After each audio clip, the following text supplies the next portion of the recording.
नमस्कार, आप देख रहे हैं गुलिस्तान न्यूज़। मैं हूं आपके साथ राजेश कुमार। वक्त उत्तराखंड की खास खबरों का।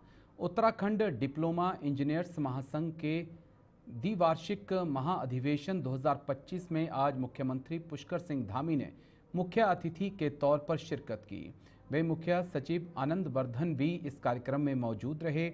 इस दौरान मुख्यमंत्री ने उत्तराखंड डिप्लोमा इंजीनियर्स महासंघ के पदाधिकारियों और सदस्यों को संबोधित करते हुए कहा कि अपने क्षेत्र में ईमानदारी, मेहनत और समर्पण के साथ काम करिए, क्योंकि आज हमारा राज्य हर क्षेत्र में एक मॉडल बन रहा है।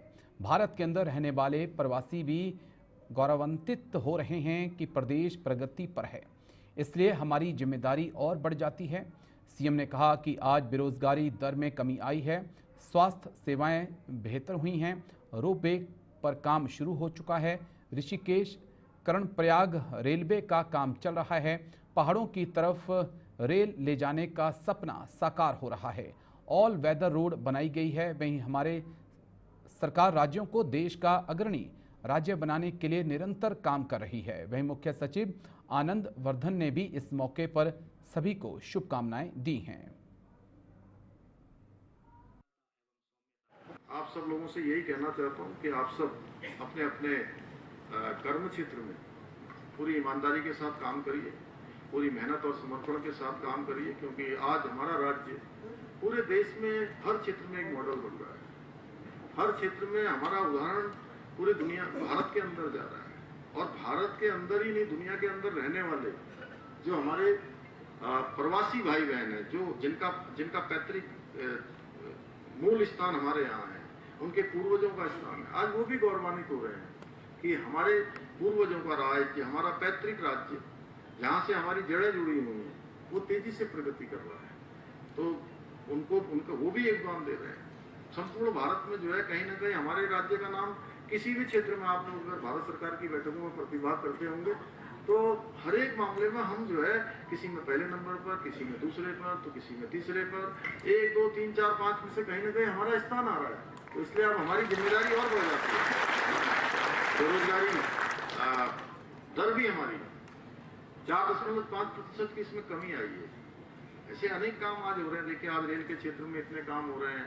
रेल हमारी कर्णप्रयाग ऋषिकेश की रेल लाइन का काम चल रहा है। अभी आने वाले समय में टनकपुर बागेश्वर रेल लाइन का काम चल रहा है। पहाड़ों की तरफ रेल ले जाने का हमारा पूरा सपना साकार हो रहा है, जो हमारे पहले के लोगों ने सपने सोचे थे। हमारी स्वास्थ्य सेवाएं अच्छी हो रही है। 2 एम्स हमारे यहाँ संचालित हो रहे हैं। अनेक रोपवे, हेमकुंड जाने के लिए, चाहे केदारनाथ जाने के लिए रोपवे पर काम शुरू हो गया है। सड़कें हमारी ऑल वेदर रोडें बन गई हैं। और जिस क्षेत्र की बात करिए, उस क्षेत्र में कामों का एक बड़ा भंडार है। तो इसलिए मैं आज के अवसर पर बहुत ज्यादा न कहते हुए आप सब अभियंता साथियों से यही कहना चाहता हूँ कि हमारी सरकार उत्तराखंड को देश का अग्रणी राज्य बनाने के अपने विकल्प रहित संकल्प के साथ निरंतर कार्य कर रही है। जूनियर इंजीनियर्स हमारे सभी विकास कार्यक्रमों, खास करके जो स्थापना से संबंधित कार्य होते हैं, उसका मुख्य रीढ़ और मुख्य फलक्रम होता है।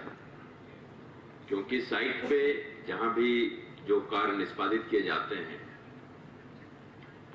उसकी पूरी जिम्मेवारी आप सबों के कंधों पे रहती है।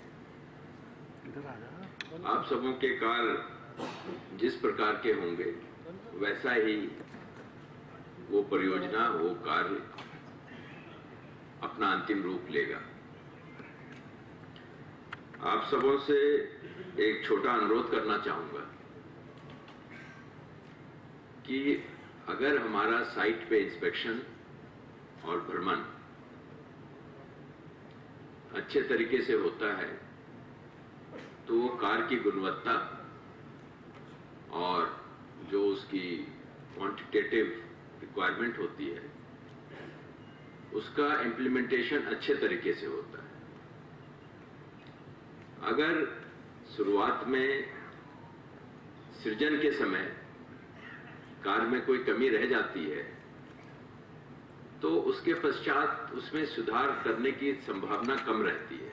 भले आप कॉन्ट्रैक्टर से वसूली कर लें या किसी से वसूली कर लें, लेकिन वो कार्य की जो अपेक्षित गुणवत्ता होती है, वो कहीं ना कहीं प्रतिकूल रूप से प्रभावित होता है।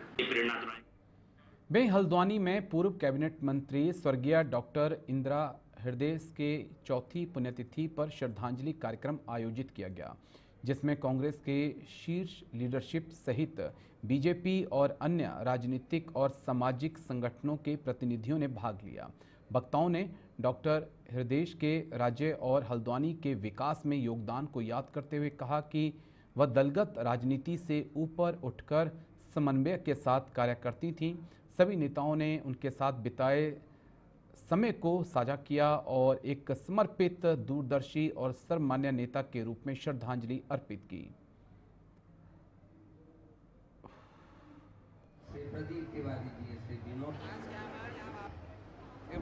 हम लोगों का करते हैं, नेता थी, सबको समान प्यार करती थी और वास्तव में आज उनकी पुण्यतिथि है।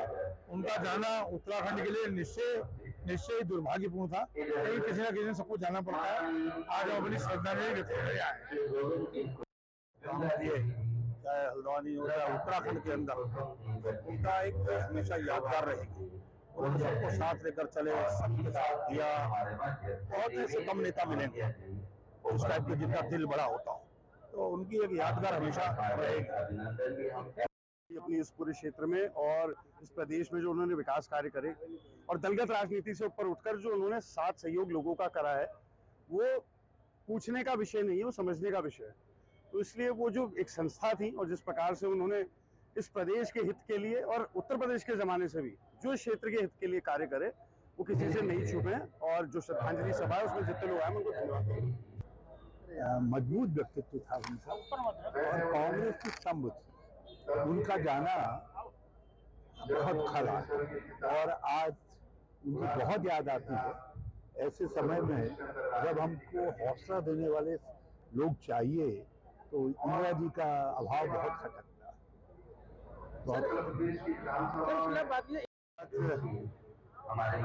इंदिरा हृदय की जो है हम सब लोग आज उनको याद कर रहे हैं। मैं अपने श्रद्धा सुमन अर्पित करता हूँ और निश्चित रूप से इंदिरा हृदय जी ने जो अपनी राजनीतिक पारी प्रारंभ की, तो मेरे स्वर्गीय पिता लाल के साथ उन्होंने पारी को प्रारंभ करने का काम किया। उन्होंने बहुत लंबे समय तक जो प्रदेश के अंदर जो है उनके साथ राजनीति की। और मेरा भी इंदिरा जी की पुण्यतिथि पर उनको नमन करते हुए मैं यही कहना चाहूँगा कि राजनीति में इंदिरा जी जैसा व्यक्तित्व कम देखने को मिलता है, जो सही को सही और गलत को गलत कहने का साहस रखते थे और होने वाले काम को हाँ और नहीं होने वाले काम को ना कहना भी उनको आता था। राजनीति में नहीं तो नेता लोग ना कहते ही नहीं है, हर चीज के लिए हाँ कहते हैं। तो वो उनके व्यक्तित्व का सबसे बड़ा गुण था, साफगोई और स्पष्टवादिता, और हमें उनसे सीख लेनी चाहिए। जो कमी उनके ना रहने से आज हमें है वो तो पूर्ण हो नहीं सकती, पर अगर हम उनके दिखाए हुए रास्ते पर चलेंगे तो निश्चित रूप से हम कुछ क्षतिपूर्ति कर पाएंगे। स्वर्गीय श्रीमती इंदिरा हृदय जी हमारे साथ उत्तर प्रदेश से लेकर यहाँ तक रही और मेरे तो बहुत प्रगाढ़ संबंध रहे। हाउस में भी हम खड़े हो गए तो लोग हंसते थे, ये इंदिरा जी के लिए कुछ कहेंगे, और बड़ा मनोरंजन होता था। लेकिन हमारे ऊपर उनका बहुत स्नेह था और विकास कार्यों में बहुत दिक्कत था। आज पूरा प्रदेश उनको जानता है, जानता है। कांग्रेस की अच्छी नेताओं में से एक दबंग नेता माना जाता है। देखिए इंदिरा जी हमारे उत्तराखंड उत्तर प्रदेश में उन्होंने अपनी काबिलियत से, अपनी योग्यता से अपनी छाप छोड़ी, अपनी छाप छोड़ी और उत्तर प्रदेश में शिक्षक नेता के रूप में उन्होंने शिक्षकों की जो समस्याएं हैं उनको निराकरण करने के लिए लगातार काम किया। और उत्तराखंड में भी वित्त मंत्री के रूप में और संसदीय कार्य के रूप में। वहीं देहरादून में प्रदेश से बाहर के लोगों द्वारा बिना अनुमति भूमि क्रय व अनुचित उपयोग पर जिला प्रशासन ने सख्त कार्रवाई शुरू कर दी है। अब तक 260 प्रकरणों में कार्रवाई कर 900 बीघा भूमि राज्य सरकार में निहित की जा चुकी है, जबकि 75 प्रकरणों में 200 बीघा भूमि पर 30 दिनों में निस्तारण का लक्ष्य तय किया गया है। जिलाधिकारी सविन बंसल ने सभी एसडीएम और तहसीलदारों को धारा 154, 166, 167 के तहत त्वरित कार्रवाई के निर्देश दिए हैं। मुख्यमंत्री के निर्देशों पर भू कानून उल्लंघन के मामले में प्रशासन पारदर्शिता और सख्ती के साथ काम कर रहा है। देखिए, जो ऑनरेबल सीएम के निर्देश हैं कि हमारे यहाँ पर विभिन्न प्रयोजनों लिए जो स्टेट से आउटसाइड हमारे व्यक्ति होते हैं, इन्वेस्टर्स होते हैं, उनको कृषि, बागवानी, रिसोर्ट्स, होटल्स, एजुकेशनल इंस्टीट्यूशंस या अन्य कमर्शियल पर्पसेस के लिए ज़मीन दी जाती है अंडर सेक्शन 154 ऑफ ZALR। लेकिन उसके कुछ टर्म्स कंडीशंस होती हैं, कुछ टर्म्स ऑफ रेफरेंस होते हैं, टाइम लिमिट होती है। तो बहुत सारे केसेस में ये अमूमन पाया जा रहा था कि या तो टाइम लिमिट एक्सीड हो गई है, जिस प्रयोजन के लिए लिया गया था उस अवधि में वो प्रयोजन पूर्ण नहीं किया गया है, और या फिर जिस प्रयोजन के लिए परमिशन दी गई थी उससे भिन्न प्रयोजन के लिए ज़मीन को उपयोग में लाया गया है without any permission from the government और डिस्ट्रिक्ट एडमिनिस्ट्रेशन। एक तो ये केस है, और सेकंड है कि जो हमारे नियम में 250 स्क्वायर मीटर तक आवासीय प्रयोजन।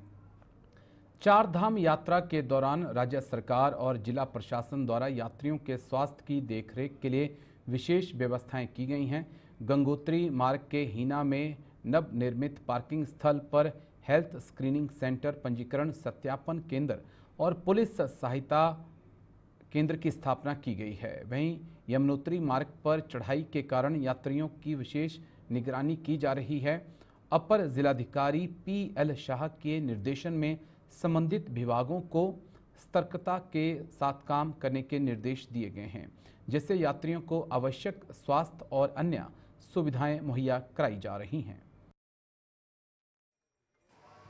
जी, ये हीना चेक पोस्ट है।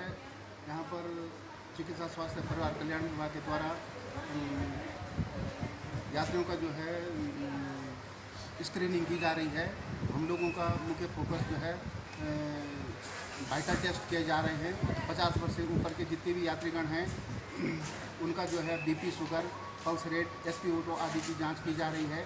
50 वर्ष से नीचे के भी जिनकी मेडिकल हिस्ट्री है उनका BP, sugar, pulse rate, SpO2 आदि की जांच की जा रही है। यहाँ बिहार से आए हैं, सीतामढ़ी डिस्ट्रिक्ट से बरगनिया पड़ता है, जगह का नाम है, नेपाल के बॉर्डर पे से हम आए हैं। और यहाँ का जो व्यवस्था, यहाँ का अरेंजमेंट बहुत ही अच्छा है, कोई भी दिक्कत नहीं है। और यहाँ का संस्थापक लोग जो है अरेंजमेंट करने वाले, वो भी बहुत ही अच्छा व्यवस्था यहाँ रखे हुए हैं। यहाँ का इतना हजारों साल का मंदिर है, यहाँ का व्यवस्था मैनेजमेंट ऐसा रखा गया है कि लोग जो भी नया पीढ़ी आ रहे हैं, पुराना पीढ़ी भी आ रहे हैं, नए पीढ़ी भी आ रहे हैं, उनको कुछ सीखने का ज्ञान मिल रहा है। हमारा पूरा धर्म कितना पुराना सनातन धर्म है जो उसको दिखाता है, और इस चीज के इससे नए पीढ़ी को एक नया चीज एक्सपीरियंस या एक नया चीज सनातन के बारे में नॉलेज और जानकारी होता है। और बना हुआ इसी सनातन धर्म आज लाखों साल पहले से हम लोग का चल रहा है और आज चलते रहेगा। सनातन कभी भी खत्म नहीं होगा। हल्द्वानी में नई कॉलोनियों में सड़क, नाली, पानी और बिजली और जैसी बुनियादी सुविधाओं के अभाव के बावजूद प्लॉट और मकान बनाए जा रहे हैं। कई कॉलोनियों में रेरा में पंजीकृत नहीं हैं और प्राधिकरण की अनुमति के बिना नक्शे पास हो रहे हैं, जो नियमों का उल्लंघन है। खुलेआम अवैध मल्टी स्टोरी निर्माण भी जारी है, जबकि प्रशासन की कार्रवाई धीमी है। सिटी मजिस्ट्रेट ने कहा है कि नियम उल्लंघन और अवैध निर्माण पर सख्त कार्रवाई की जाएगी। उन्होंने जनता से प्रॉपर्टी खरीदने से पहले वैध दस्तावेज जांचने की सलाह दी है।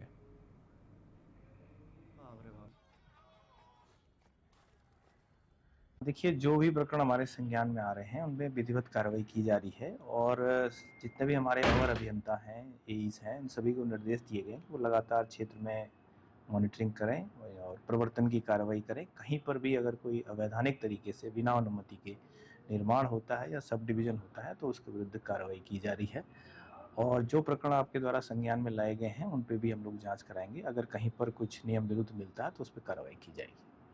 देखिए, उसमें जो भी हमारे प्रॉपर्टीज़ जिनके विरुद्ध कार्रवाई करते हुए सील किया गया है, सभी अभियंताओं को ये कहा गया कि नियमित रूप से उसकी मॉनिटरिंग करें। अगर कोई वायलेशन करता है तो उसके विरुद्ध प्रथम सूचना रिपोर्ट भी दर्ज की जाएगी और जो भी उसके विरुद्ध कार्रवाई है वो की जाएगी।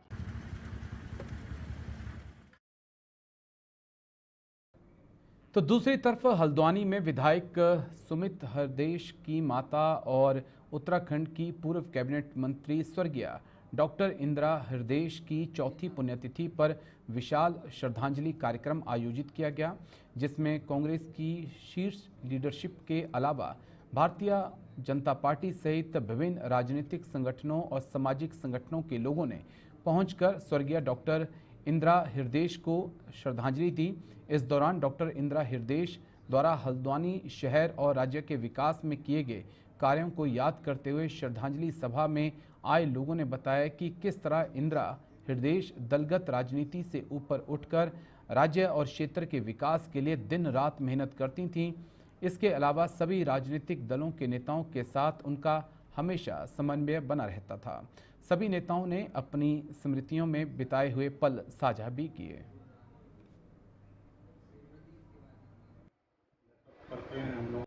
मजबूत व्यक्तित्व था उनका और कांग्रेस की स्तंभ थी। उनका जाना बहुत खरा और आज उनकी बहुत याद आती है। ऐसे समय में जब हमको हौसला देने वाले लोग चाहिए तो इंदिरा जी का अभाव बहुत खटकता है। देखिए, इंदिरा जी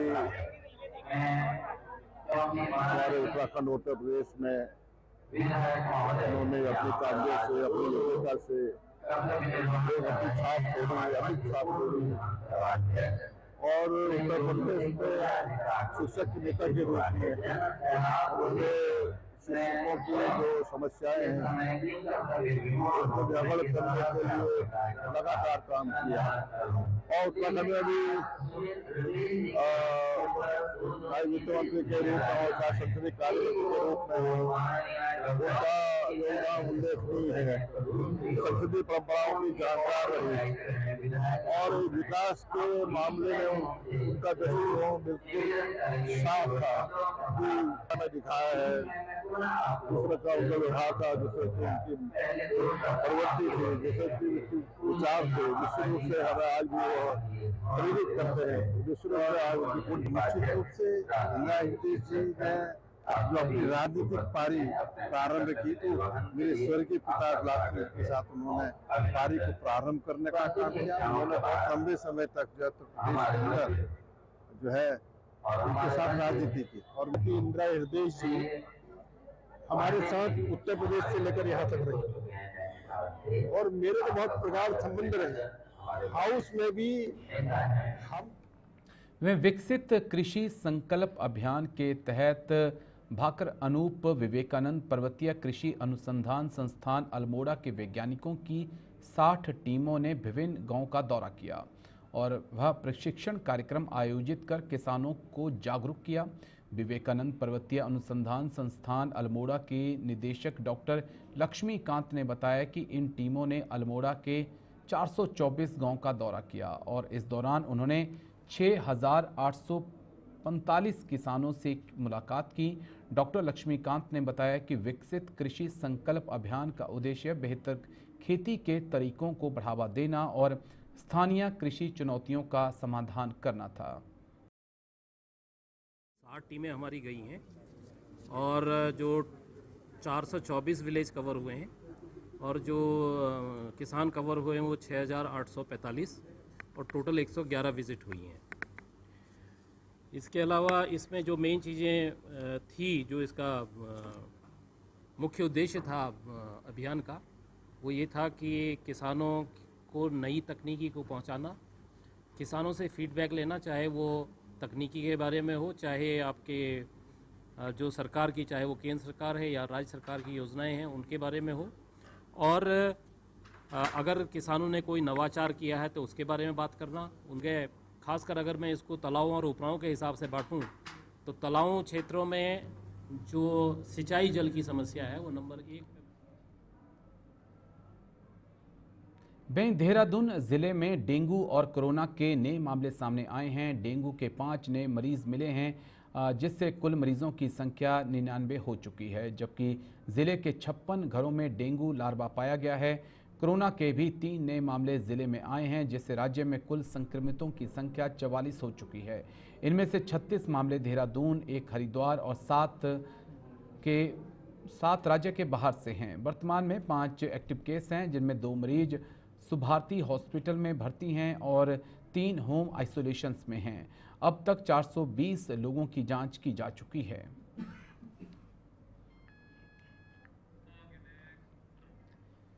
वहीं उत्तराखंड स्वाभिमान मोर्चा के महासचिव मोहित डिमरी अपने कार्यकर्ताओं के साथ देहरादून के नालापानी स्थित खलंगा के जंगलों को बचाने पहुंचे।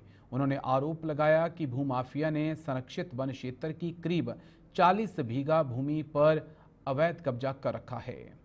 इस भूमि पर तारवाड़ और गेट लगाकर कब्जा शुरू कर दिया गया है, जो कि पर्यावरण और क्षेत्र की जैव विविधता के लिए गंभीर खतरा है।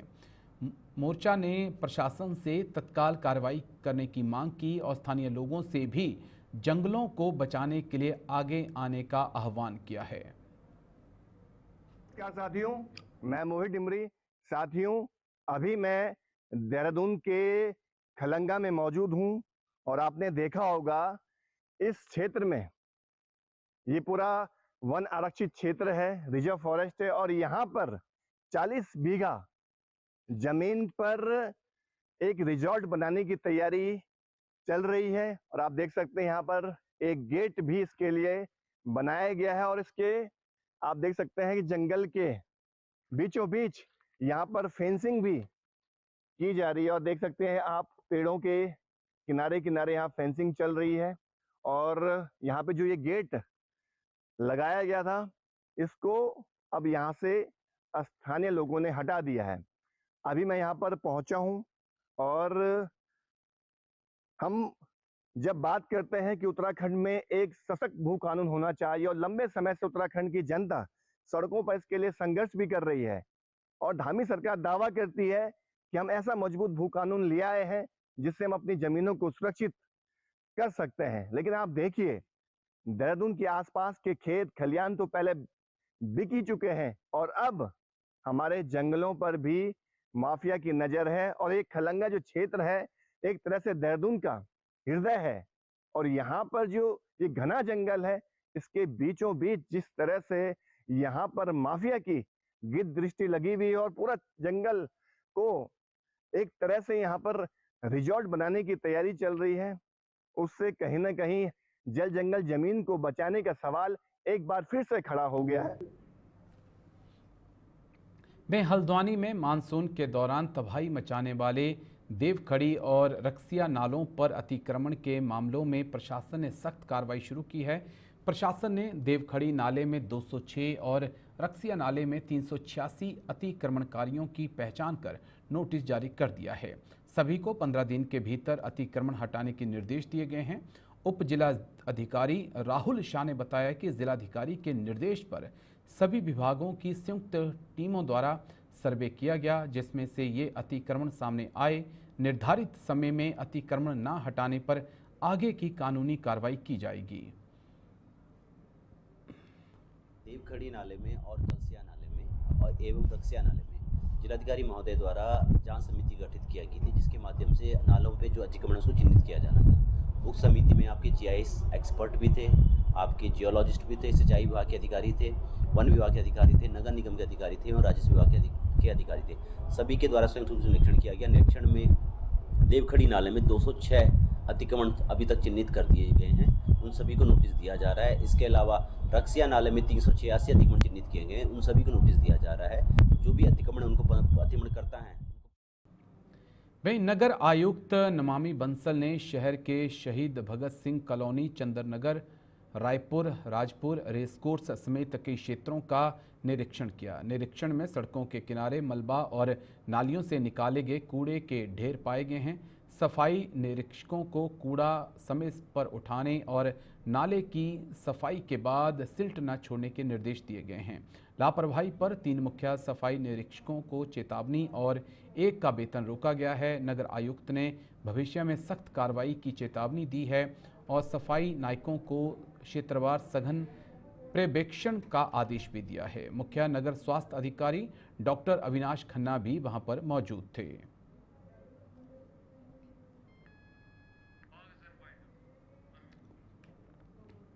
तो बुलेटिन में आज मेरे साथ इतना ही। कल फिर होगी मुलाकात। दीजिए इजाजत। नमस्कार।